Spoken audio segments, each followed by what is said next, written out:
పని అవ్వా చింతకాయలు నా కొంప ముంచింది కదరా. ఆ రోజు చింతకాయలు గుంజుకున్నందుకు ఇక్కడ దాకా వచ్చిందా?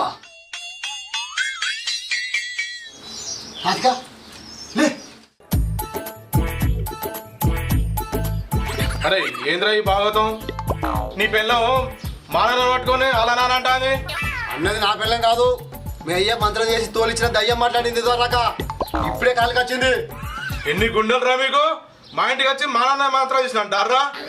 ఏం చేసి మరే కొద్ది మరి లేకుండా మంచిగా ఉండదు. సరే మర్యాద ఎనికిసిరు కానీ ముందుగా మీ నాన్న వీళ్ళు. ఏమైందయ్యా? ఏందటి లొల్లి? మా నాన్న వీరి పిల్లని మంత్రాలు చేసిండట. ఏ గాడిది కొడుకు అన్నాడు? మా మామ మంత్రం చేసిండని. ఎవరినే గాడిద కొడుకు అంటానా? ఇంకెవరు అంటున్నా? నీ మొగన్నే అంటున్నా. మీ ఇంటికి వచ్చి మీరు మంత్రాలు చేసిరంటే మీరు ఊకుంటారా? మాటలు మంచిగా రాని ఫస్ట్ మీ మామని విలు.